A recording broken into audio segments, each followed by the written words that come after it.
my mother, since the age of 5 years old, was telling me, like, you're going to be on television. Like, you're going to be an actor, a model, like an athlete, like whatever. You're going to be in front of a camera. And so she signed me up for like photography classes, catwalk classes, acting classes, gymnastics, dance, all of the above, because she's like, you're gonna be in front of a camera, right? And then now I'm in a marriage with a wife that's a photographer, just yelling me to exhale, show the abs, get the smile going. I've been objectified by my family since the age of 5. Like, I have no other option.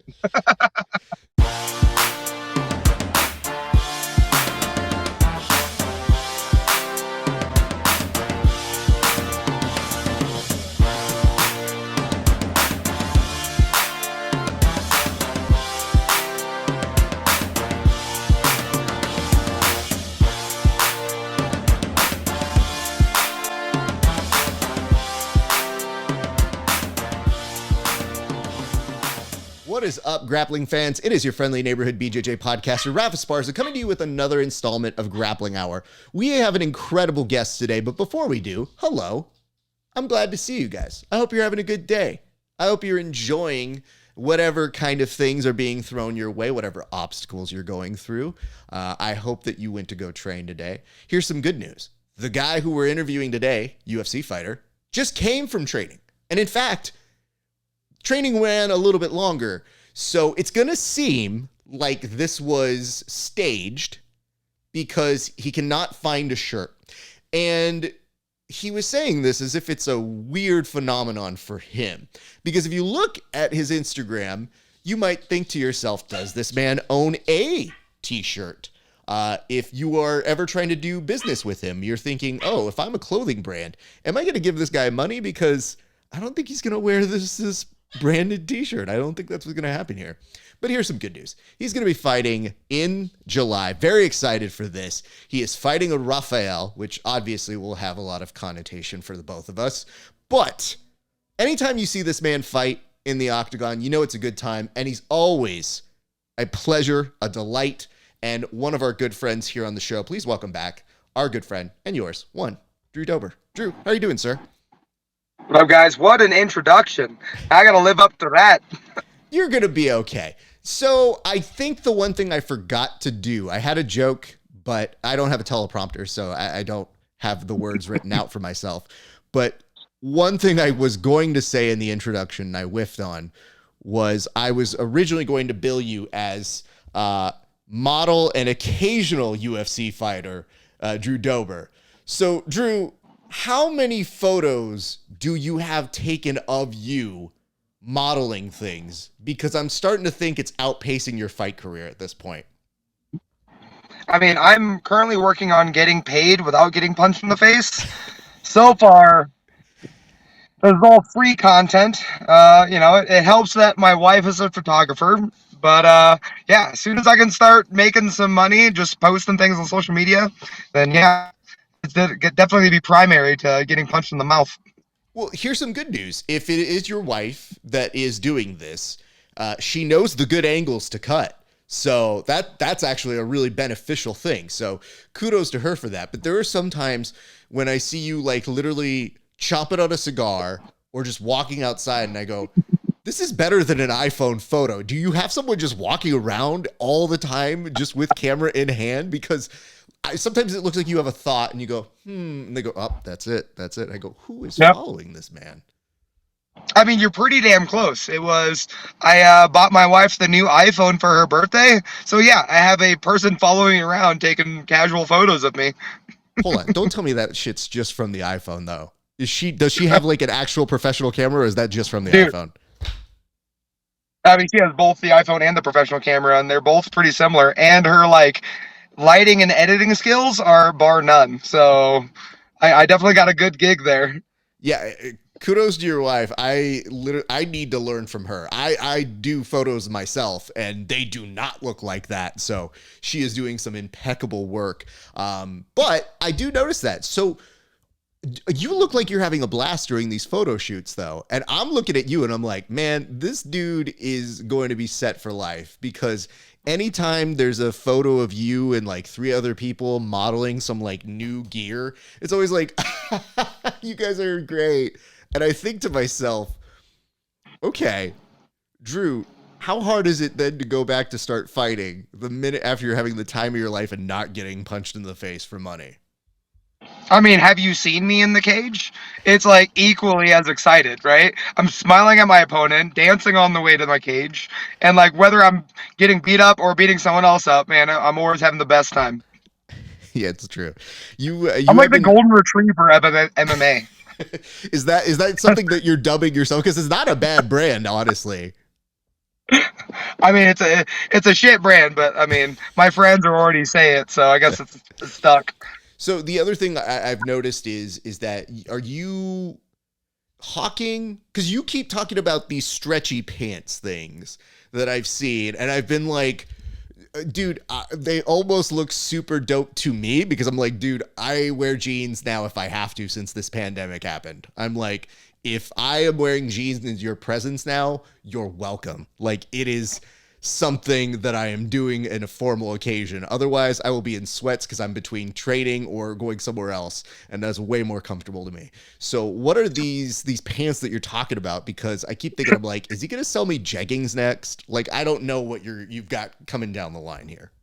Oh, so that's key. I mean, you just said that like dressing up as jeans and you just want to wear sweatpants. These things are sweatpants. I mean, they look great, but they feel like nothing, right? And they're stretchy. Man, when I got introduced to the people that make these, they just like walked up to me in the gym. And I don't know if you know this about me, but I have some circus freak legs. And they're like, "We want to put some pants on you." I'm like, "Excuse me?" But dude, the most comfortable things I've ever worn. And like, I get them for free. So like, if you get to wear sweatpants in public for free, like, yeah, take all the pictures you want. Yeah, and it's a good gig because again, I looked at it and there was a moment where I go, I think Drew's gonna get money out of my pocket. Like they're just almost comfortable enough. But I'm like, I also don't know the cut you get or any of those sorts of things. So when I don't know those things, I go, maybe not. But also, I don't know, man. I feel like I have lived up to my true potential of being the coach that you saw when you were a kid who would come in sweatpants and you'd be like, that guy's a bum. And I'm like, oh, I want to be that now. So when I see you and I see these younger kids, the owner of my gym, young kid, he walks in and he's got these designer-esque looking sweats. And I go, what is this? What is this metrosexual guy showing up with like designer sweats? What the shit is this? So that's my slow, like, I don't know if that brand works for me. The key is I'm married now, and so I got to keep her attention. So I just got to put those clothes on that like keep her eyes on me. It's easier to get a woman, harder to keep a woman. So give me all the nice sweatpants. Drew, I've tried to do the math here, but I can't carbon date properly. How long have you been married now, sir? Almost a year. So about 10 months, I think. 10 months. Okay. Yeah. That's not bad. That's not bad. So how do you feel? Like, what is the best part about being married to you, aside from the great photos? Certainty, consistency, just like I know what I'm getting into. And plus, man, like the support at home, like she understands, like she motivates, she pushes me towards my goals. Like, man, things are nice. Like things have been real comfortable at home. So I'm just trying to fuck things up in this career. So All right, let's ask this because you and I, we sent it back and forth. And I had said like, yo, I want to interview soon. And then you said, let me know when, but would you like it once they announce who the person is? I said, sure. I didn't know that it was going to be announced 3 days later when I was on vacation. So I'm on vacation. I look at my wife and I go, ah, shit. Of course he announced it when I'm fucking on vacation. I go, all right, let's set this up. So how did this come together? What in particular made this happen? Because anytime you're in the cage, you're building continuing this nice resume of it's a guarantee. If you're fighting, it's going to be a fun fight to watch. And now they're throwing bigger and bigger names at you that I keep thinking like, oh, it's a cool fight. So when they mention this one, I go, all right, I'm in. But tell us how it came together, sir. Yeah, so man, this is a little long answer, so buckle in. So I just been game planning like my entire year and like how it's gonna look like. Unfortunately, I've been dealing with a torn LCL in my knee since December. So like we got through the Terrence McKinney fight and then decided to try to fix it. So unfortunately, like sidelined me a bit. I was trying to fight Bobby Green on International Fight Week. That Mm. was the goal and the plan.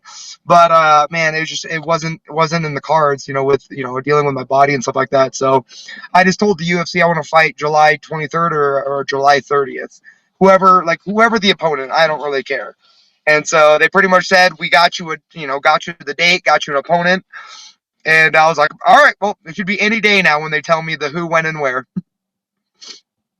That wasn't even the longest of answers. So you can calm yourself and be I, like, you better I buckle cliff in. noted it for you. Yeah, I mean there's a lot more dirty details to the entire thing, but we cliff noted it. Thank you. I appreciate that. But I know you're a guy who, if you have to heal, you will take that time to do it. So that's good. It's just when you said that you were pitching it to the UFC, did you pitch a date, or were you were making this hard press for Bobby? Does it almost feel like you're trying to court somebody? Like you're like, yo, I really want that fighter. Or is it just Yeah. more so like you give them the date and they go like, we'll see what we can figure out from there? I mean, ideally, I wish I had control of the entire situation, like the who, when, and where. But man, I'm just a company man, and so I just tell him when I'm available, and then I try to make Sean Shelby's life a little easier. I was like, I want to fight Bobby Green, and Bobby Green's not available, so I want to fight that Mark Dykes guy in London, and he's not available. So I'm like, all right, July 30th, pay per view in front of some audience members. I don't care who. Like, let's just make that happen. So like, we found somebody. I'm like, all right, let's just do it. That's awesome. What have you found? So how long did you know this was the set fight? Because again, when I find out information, I assume I'm the last to know. And obviously there's a little bit of holding the deck. You can't say who it is until it's big announced and all that sort of stuff. So how long have you known this was the opponent, or that this was going to be the date? About 2 weeks. About 2 weeks. I mean, I pretty much told the UFC, a long time ago that like late July at the earliest, and so like, all right, we'll make that work. We'll make that work. And so like, I knew that was like the idea, so I was getting ready for that date. But then they found somebody to sign the contract, and with the man Rafael Alves, so should be a fun and interesting fight. But man, I'm trying to be the best in the world, so it doesn't matter who they put in front of me. Man, I got to perform. I would agree. And I have to tell you this. So you've participated in a version of Over Under Kevin on Verbal Tap, and you were very fun. We appreciated that. It was surprising how much you trash talked, by the way.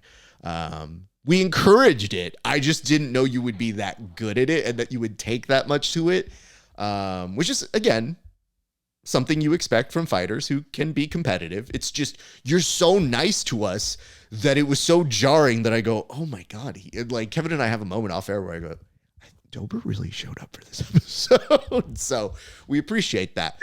But I don't know if we ever got to the point where we explained one part of Over Under math, which is we never vote against the Rafael.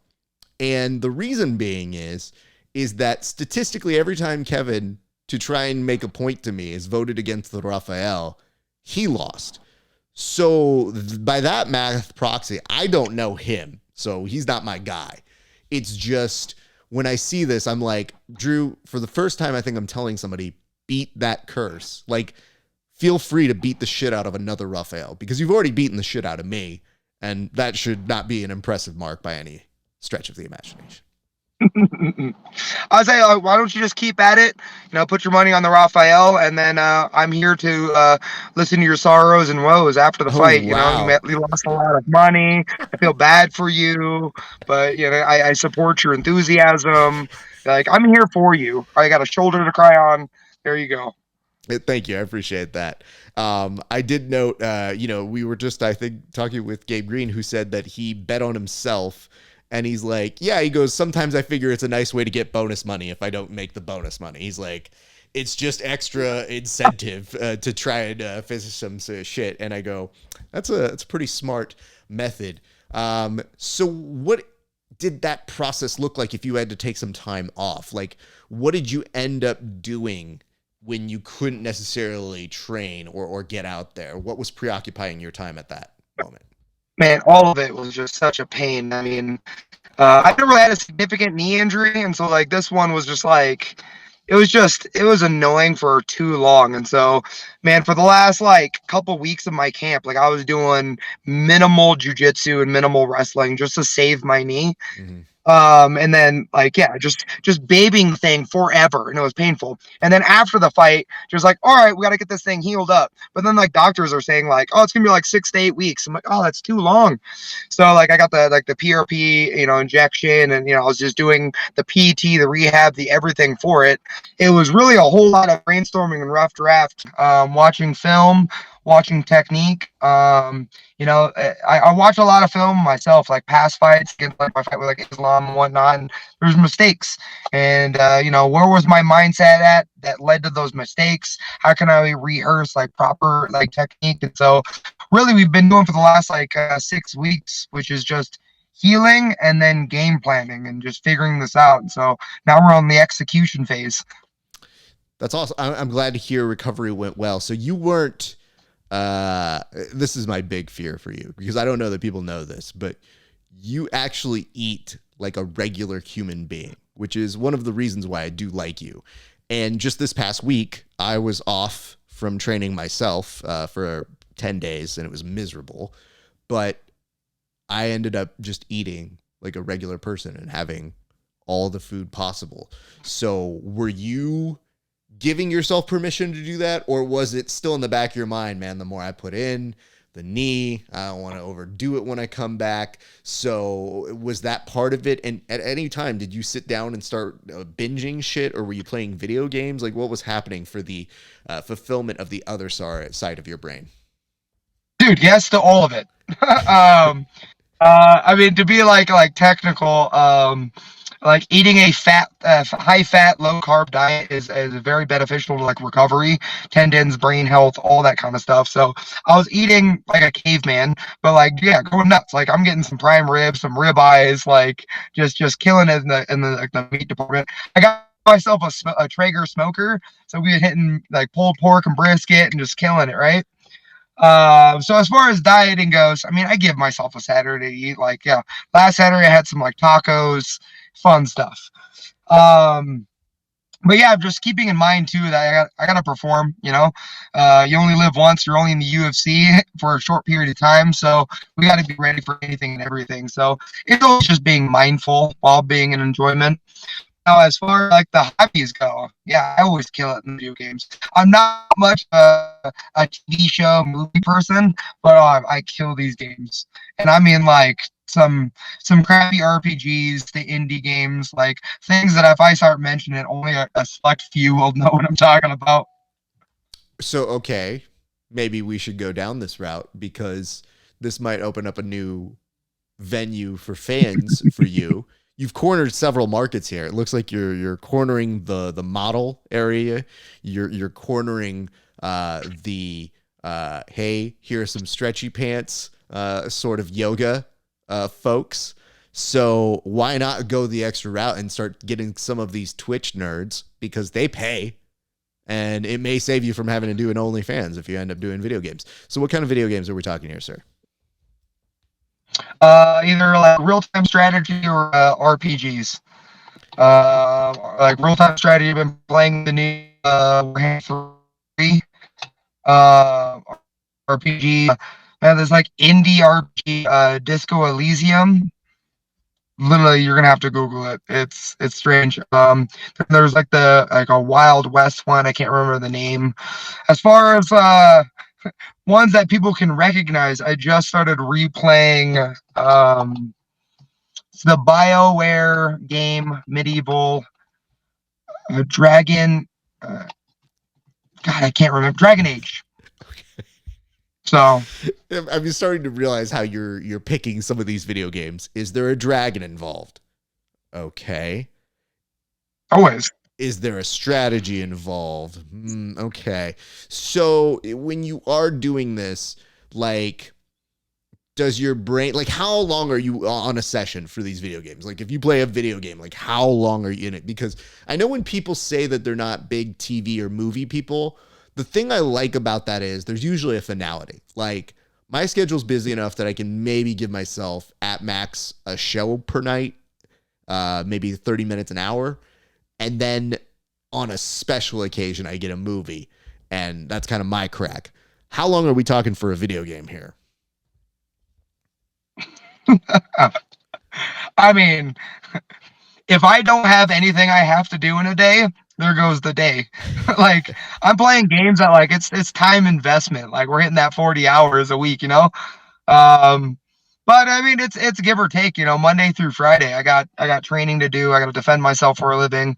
But man, if my wife gives me a full Sunday to myself, like, we're killing some goblins. What is she? Is she playing the video games too?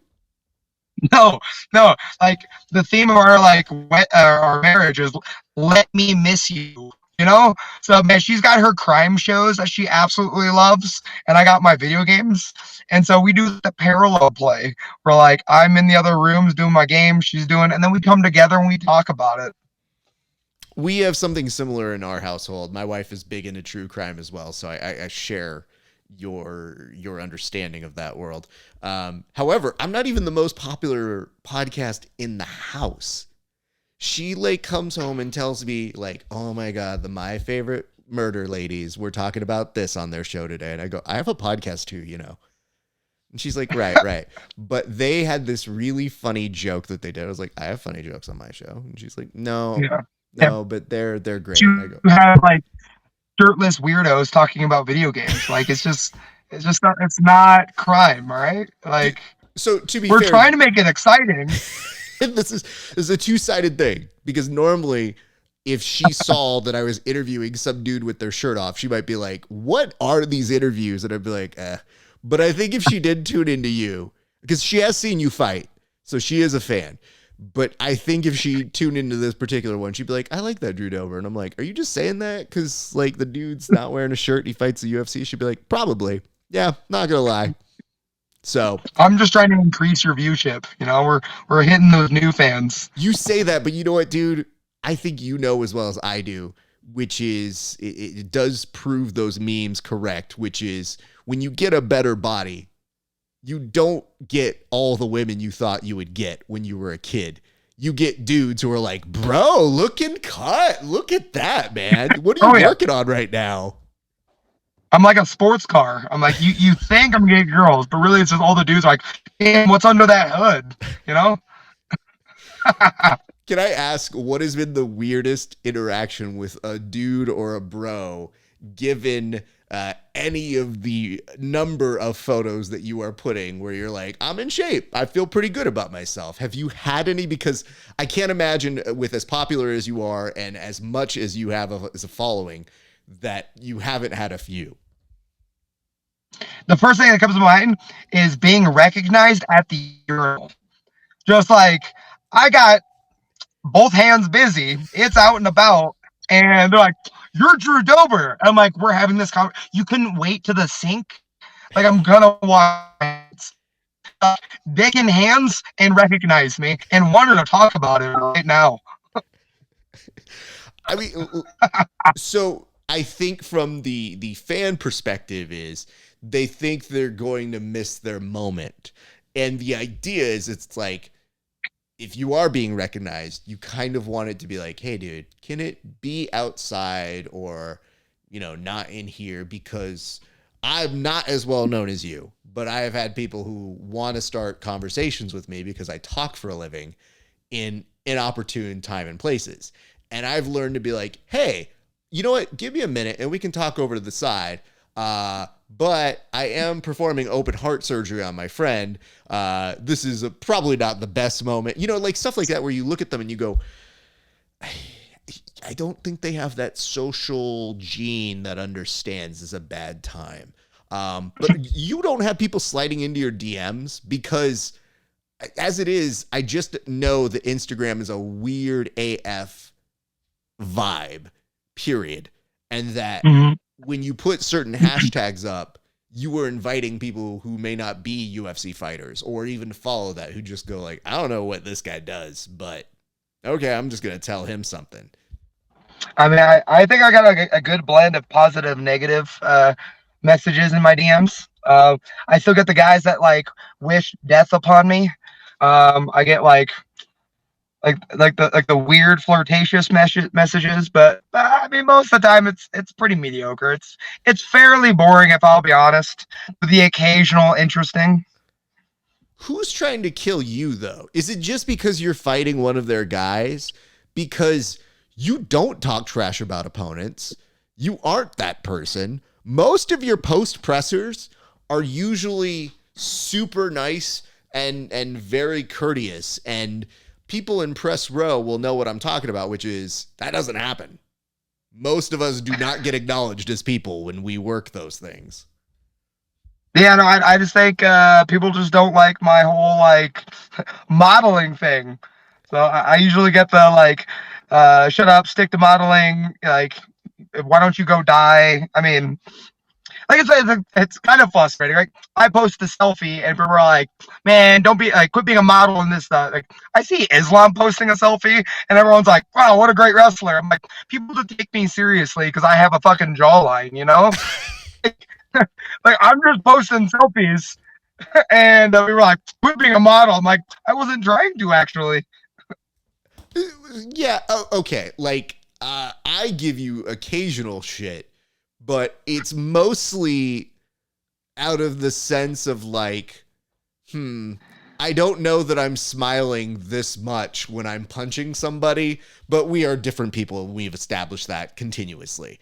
So yeah, it just happens that you have a great pose and you have a wife that takes wonderful photos. That I think one of the keys of being a good photographer is if you can find the essence or the soul of that person in that lens and then bring it out. So one of the things that always shines through for me is you just look happy in these photos.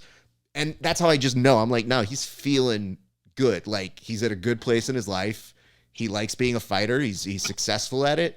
Why shouldn't he be happy? But occasionally when you're doing something like a handstand or something like that, I go, this is some bullshit, Drew. I don't need that. Like that's just showing off at this point. But I think there was one where there's one of you just outside of the gym and you're just looking down and you're so fucking fit. And I go, all right, dude, you can stop this now. It's well Which done. I mean, the picture looks great, man. Throw it on Instagram, get all the likes and stuff like that. But you don't see the moment in which I'm tired, leaving the gym, and my wife goes, "Hold on, Drew, stand right there. No, look down. Exhale for me, show the abs." Like, she's full on photo shooting as I'm like, I just got done kicking for 60 minutes. Like, can I just go home and drink water? She's like, "You're dehydrated and it's hot." I like that your wife approaches her photography like the hardest of coaches at MMA. That's like, what are you crying about, baby? Flex the fucking abs and stop complaining. And you're just like, yes, ma'am. Okay. Yeah. Wait till you meet her. She's like, "Don't embarrass me, Drew. Get in there." And I'm like, "All right, settle down." Like, I think my coaches are like the break away from the home priorities. Hey, but you know what? Again, she's doing good work, and sometimes that's when you look your best. I always tell people, when they ask, like after a training session, they'll be like, "What'd you weigh?" And one of my favorite things to say is, I was like, "Well, after training, I weighed this." And they go, "Why do you say it like that?" I go, "Because I'm about to eat, and that's gonna go away. That's gonna last for maybe Right? 5 minutes, dude." After So, training or right when you wake up. Like, that's the only scale times. well, Like, any other time than that, and I was like, we'll subtract 10 pounds because I just had a burrito. exactly. And I tell people, I get really mad when I go to get checkups at the doctor because they have you weigh in your normal people clothes. And I'm too Yeah. much in this MMA world where I want to be like, no, I need to be able to strip down. And do we have somebody that's going to be Get butt naked taking a in the photo of hallway of the this? office. And I always tell people, I go, listen, I come from a very different world where this is normal. So I don't look at me because I'm in my underwear. trying to get the best weight possible because y'all are trying to tell me if I'm fat or not and if we need to do things about that. So anyway, did somebody get my photo of this? Because I'm looking pretty good today. So I just want to make sure. So I'm going to bring this up. I'm going to give you some backstory of the Drew Dober's life. All right. Okay. So my mother, since the age of 5 years old, was telling me like, you're going to be on television. Like you're going to be an actor, a model, like an athlete, like whatever. You're going to be in front of a camera. And so she signed me up for like photography classes, catwalk classes, acting classes, gymnastics, dance, all of the above, because she's like, you're gonna be in front of a camera, right? And then now I'm in a marriage with a wife that's a photographer, just yelling me to exhale, show the abs, get the smile going. I've been objectified by my family since the age of 5.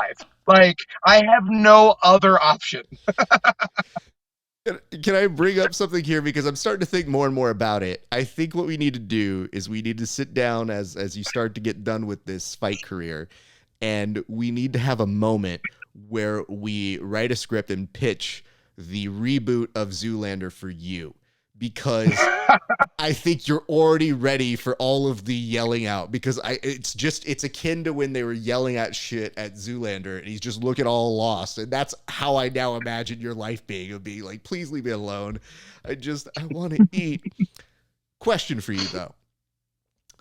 You mentioned many classes. I've seen like gymnastics. I've seen the kind of movement that you've taken from all of those different things, like the acting. Okay, that makes sense. The catwalking. What the hell is a class of catwalking? And where did you take that and for how long? I mean, it was in Kansas City, and yeah, like the class it was like a seminar. It was like a weekend retreat of just learning body position as you go down the aisle, right? How to stop, how to look, and how to turn and continue the walk, right? Like it was actually quite funny. I was like, I didn't know so much went into it. Like I'm thinking like you just walk, look, and turn. Like it's all like, but man, they were like fucking whipping you if you like looked in the wrong direction. Like shit was nuts. To be honest, like I'm not a model, so like I failed at the catwalk. How do you fail at the catwalk? Like, do they just tell you, Drew, you don't have it in you? Please sashay Yep. away. Like, what are they telling you Yeah. as you're a kid? Yeah. There's like stop, turn, continue walking, and don't stop. Just out that door and back to your car. Just Well, the joke's on that. You're practically a model now. That's the beauty of the internet, is now it's the equalizer. That's why when you see some of these people who are YouTube personalities who they're like, I'm a comedian. And I'm like, are you? I wouldn't know you are, but you have a lot of followers, so I guess you might as well be. Congrats to you. You've proved everybody wrong. You've never sold out a show at a comedy club, but I had. This is probably more lucrative, so kudos to you. I'm an influencer, not quite a model yet. Oh, Like I wow. throw well edited stuff over social media. You enjoy it, but I'm not getting paid yet. So can't wait. In Looking due forward to in it. due time, because I think the combination of the photos that you're putting up, the brands that you are associating yourself with, I think you're positioning yourself well for it. So all these extracurriculars are going to pay off. It's just, I think it's a matter of doing the grunt work now. Like in the model world, consider this like your AMI career, where you're just doing it for the medals and the notoriety. But then all of a sudden, when we see you in the UFC equivalent of a modeling career, all of us are going to be like, this son of a bitch, he's going to get a fucking Versace Now, fucking I mean, ad. no. So the shitty thing is, I'm putting all my eggs in like the stripper basket. Like I'm taking advantage of like the youth in my body, but as soon as I grow old, like all of this goes to shit. Like, like modeling, talking, fighting. It's like I'm literally just using the body. As I soon as I'm old, like y'all are gonna forget about me. I don't know about that. I mean, listen, dude, I think that you're picking things that are obviously performance-based things when you are young and your body can withhold it and do it. But I think that's why it's going to be the second or third phase of your career is going to be the most surprising, because I wouldn't be surprised. Like, you're the type of UFC fighter that, all things considered, would end up on a Dancing with the Stars and then like win it. Like, you're one of those people that, all things come together the right way, some shit's going to happen for you that nobody expects. Yeah, it's messed up that I was actually just talking about Dancing with the Stars like 10 minutes before our interview. So, I mean, it's being spoken into the universe. I'm ready for it. Okay, okay. Because I don't know if you again, saw the Instagram story that I just posted. That dude looked like me on the Circus Soleil show and opened my eyes to some ideas. yeah, I'm just saying, like, you've got the perfect mix of that Midwest kid that's got the work ethic, and then you're strong enough to pick up some of those people. It's not like they're heavyweights to you. Like, I'm pretty sure most of the dancers you're curling with one arm as is anyway. So why not, dude? Because I see some of the people that get in there and I go, the Dancing with the Stars thing is very unfortunate for two reasons. Number one, they always pick somebody who's an actual dancer, and I go, why is Maya on this? She legit dances. That's a ringer. That's unfair. And the second part is they get all these people who are so old they can't dance that they throw somebody like you in there. It's like, oh no, he's very fit. He might actually win this shit. And he's going to enjoy it the whole time. So we'll come up with more ideas as we go along. But I think there's a lot of different avenues you can go down. Having said all that, when we start to go through all of these different notes and beats, were there anything from those early classes that you took that you still use now? Like, did you take those catwalk skills and has that helped you to go out to do weigh-ins? Like, has there been some sort of unexpected upside to any one of those young classes that you took as a kid? Yeah, I mean, I got a ton of it. It's more so the ability to be in front of people.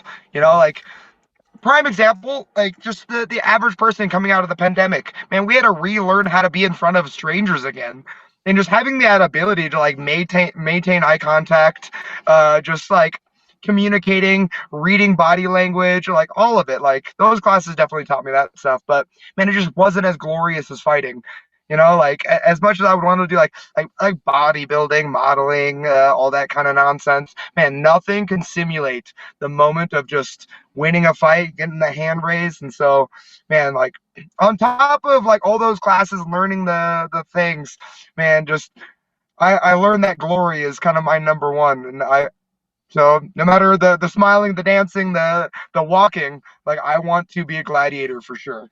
Of course, of course. That's always going to be prime number one. But I mean, you got to keep mentioning these things because it's still something that would be fun to see you as an analyst on UFC in the future at some point. So I think it's just a matter of them, time, and place, or if it works for you. But a few things occur to me. You also mentioned during the pandemic, everybody was kind of doing their own thing. I know you were still fighting, you were still doing stuff to train, but you mentioned that you were grilling and smoking. So I need to know here because a mutual friend of ours, he likes to proclaim that he has some of the best barbecue in all of the Denver or the Colorado. And I think to myself, I believe you, but I want to angle to get that barbecue from said friend. The problem is with that, he lives very far away. And even though Elliot Marshall is somebody who's a beast as a coach, when he put it up and he started putting on like his ribs on his Instagram stories, I almost reported him to Instagram because I said that is a crime that I am not having those. So do you think you're his level? Like, and if not, what is the best thing that you grill or that you cook? Because I'm trying to put a level here of what you do, because you come from parts of the Midwest where you're supposed to be really good at this. So, I mean, first off, to be the best barbecuer in Colorado is like saying you're like the world's tallest midget. Like, you, there's not good barbecue in Colorado, just period, right? But Elliot Marshall is fantastic. Like I'm a homegrown like Nebraska boy, like 2 hours away from Kansas City. Like I know good barbecue. Elliot's pretty good. So, I'm glad you cleaned that but up because we literally spent time putting over Elliot, and you were like, this still is garbage. Everybody who grills here is garbage. Elliot's okay. yeah, yeah. No, man, Elliot's better than okay. Like man, he put in that work. He knows his stuff. Um, but man, you can't compete with that Midwest meat. You know, Mm-hmm. the Omaha steaks, the Kansas City barbecue. Like I can't wait. I'm fighting in Dallas, Texas. Can't wait to get my hands on some brisket out there. So, yeah, Colorado. Yeah, you need to do some homework. Wow. Wow. Okay. Listen, dude, you still live there. I don't know what you're trying to do to yourself. You're about to get a whole bunch of waiters just being rude to you after. Having said that, though, what is the best thing that you make? Because everybody has their specialty. So, like, a lot of it for me is like, listen, dude, I make a thing out of doing certain kinds of chicken my way. I had to cook for very picky eaters on this past trip that I did. And so they came to me and they go, well, Raph, why don't you cook for us? And I was like, okay. And they're like, well, what do you make? And I go, no. What do you want?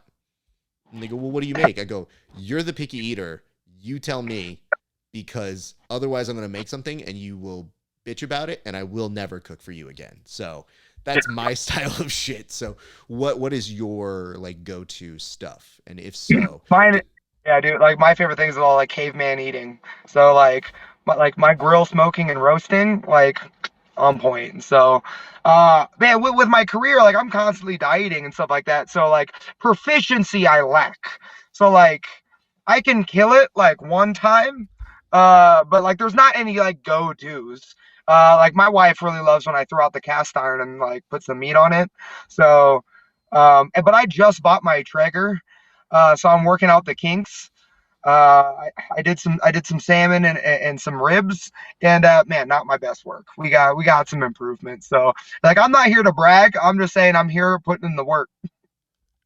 been there, dude. There are certain days where I tell my wife, I'm like, this is not my best work. Do not put this on my level. I'm going to take my name off of this one.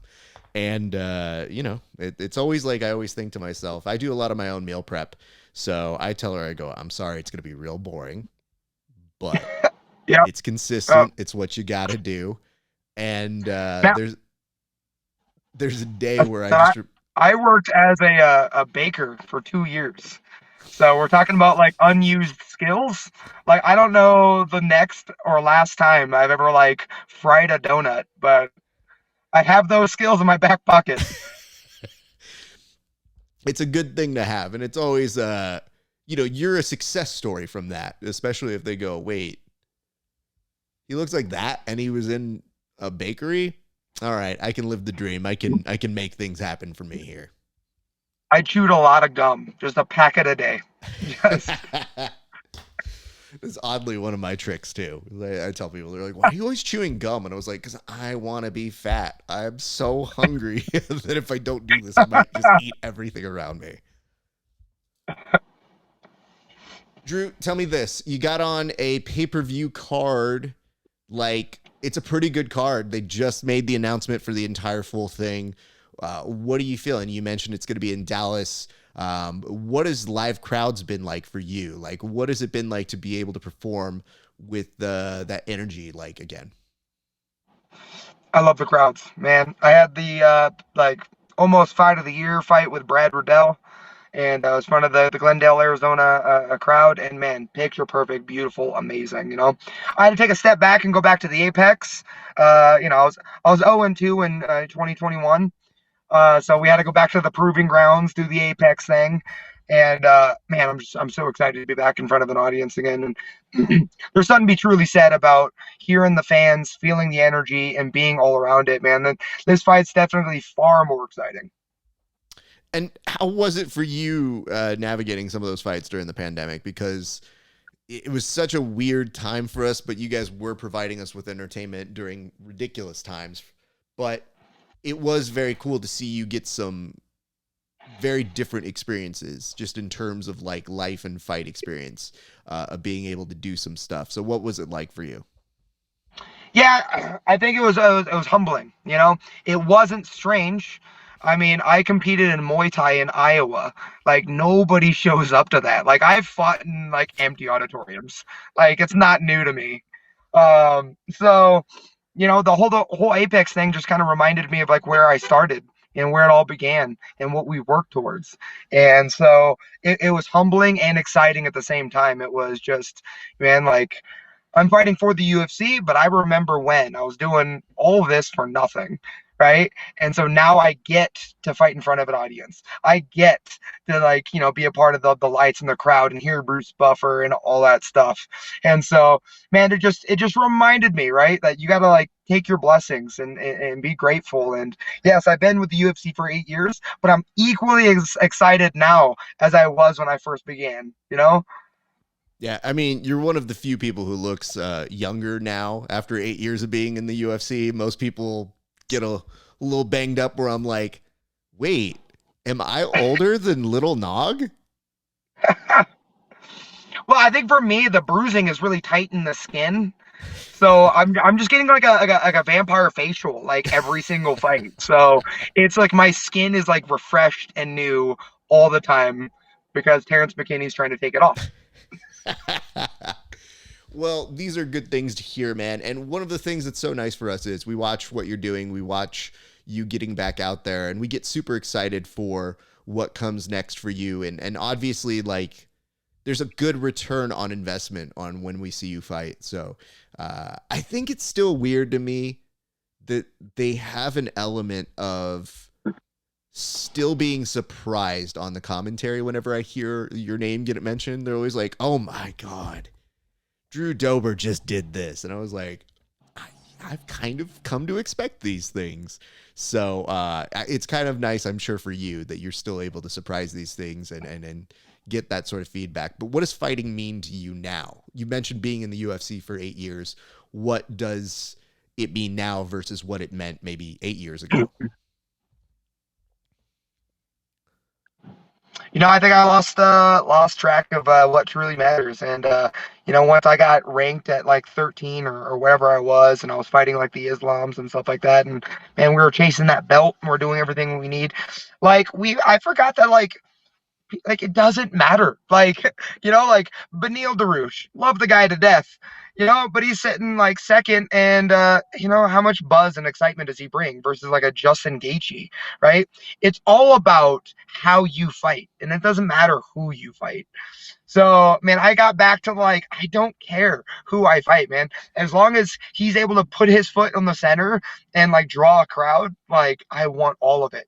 I want every time I step into the octagon to be a showcase, to be like a spectacle, to be, something to remember. At the end of the day, I'm just going to be a grandfather telling these stories to my grandson, and I want every single what about like I was like, yeah, I fought for a title and like I took him down 3 times and barely threw a punch and won by decision. And man, those aren't stories. Like I want like, man, I fought Terrence McKinney and I came back from the dead and finished him in 3 minutes. Like I want all of those. And so, it just so being a part of the UFC for this long, like I got away and I came back to the path of just like it doesn't matter. Like I'm just trying to showcase the best Drew Dover every single time. I'm trying to make loud noises, trying to make spectacles, trying to be remembered, and that's all I care about. It's good stuff. You're doing a lot of work to make sure of that. And it's noticed, man. So there's something that's great whenever you're watching on our side and you do hear them speak complimentary of you. You're like, man, that's right. Put some respect on my boy's name over here. He's doing great work. So that's always very cool to see on that side. Drew, we're going to conclude this part of the interview. We're going to do another segment. If you guys want to see that, you have to be a premium member. So I'm just saying, no big deal. But I want to give you the opportunity to go ahead and shout out anybody who's been helping you get ready for this camp or who's been significant in, doing the work that helps you be you. So camera is all to you, sir. I mean, I say like Any questions, suggestions, opinions, and messages, shoot me over at Drew Dober, Instagram, Facebook, Twitter, doesn't matter. Since we talk so much about the stretchy pants, Jaywalker apparel. I don't wear shirts, but I do try my best to wear some pants, and they got the best kind. I still love the fact that it's like something that I knew in the back of my mind. When you showed up and you didn't have a shirt, I was like, I think it's almost more expected. Like, if I can't tell if I'm supposed to be insulted if you would come in like civilian clothes I and mean, showed up there. didn't you send that as a request in the mail? That was actually Like, what hey, I I want did. to interview without your shirt on. So I'm just following instructions. You know, there's a jiu-jitsu guy. I don't know if you know him, but his name's Nicky Rod, and he's really good. He's a wrestler, but he's allergic to shirts a lot of the time. And I thought at one point a good gag would be to do the interview without my shirt. And then I was like, that lives on the internet forever. I'm committed to the Forever. gag, but I don't know that it's that worth it. I saw somebody else do that bit with him, and I was like, there it goes. Yep. Should have just done it. You got to commit like Jack Black and just fucking do it, and just live that life. But I'll tell you, the hard part for me is I'm like, because I've been doing work and jiu-jitsu, I get people who occasionally are like, hey man, you're looking a little bit better. I'm like, I'm not doing it for compliments. This is purely just for the funny of it. Like, whatever you're gonna say, thank you very much. Just don't do that. I was like, oh no, I don't want to fish for that either. Shit. It is a very thin line that you have to walk here between choosing those things. So I don't envy that. But Drew, very excited for you. End of July. It's gonna be a good card. We've got some monster fights on that one. A big return epic. Post Ultimate Fighter sort of headliner that way too. So you're not going to be alone. There's going to be a lot of fun things to watch on that one. So I'm very excited for you, sir. Much appreciation for you. Go. And that's going to do it for us here at the Grappling Hour. I think it's been a good episode. You can tell me differently. I don't care. I'm not going to listen. Here's what I can tell you. If you like what you see here on this show, we would love it if you give us a like and a subscribe over on Twitter. We are now starting to engage a lot more on our Twitter. We could have been doing a better job years ago, I know. But I think we're finding a good stride. We've had a lot of people give us some great love on there. And if you guys are watching The Ultimate Grappler, like I am, otherwise known as Flow Grappling's Who Next, we're doing some live watches on those things where I'm posting up my observations, my thoughts, and we've gotten some good conversations going on that, even to the point where Flo is now starting to follow that account.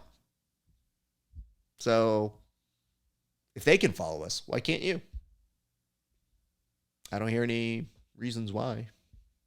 Granted, there's nobody in this room other than me. Not important. I guess what I'm saying is, thank you so much for watching. If you want to watch our premium content, all you have to do is go over to HY.PAGE/grappling hour. Give us some love. It really does mean a lot to me if you support. And if you just want to get on our mailing list so that you know what's coming up next, all you have to do, go to the top of that page on our HY.PAGE and just tell us that you want to be on that subscription list. And on that mailing list, we let you know when new episodes come out. And we'll probably be doing some giveaways pretty soon. Hint, hint, ADCC. All right. That's going to do it for us here at the Grappling Hour. My name's Rafa Esparza. It's been a great day for grappling. We'll see you back on the mats.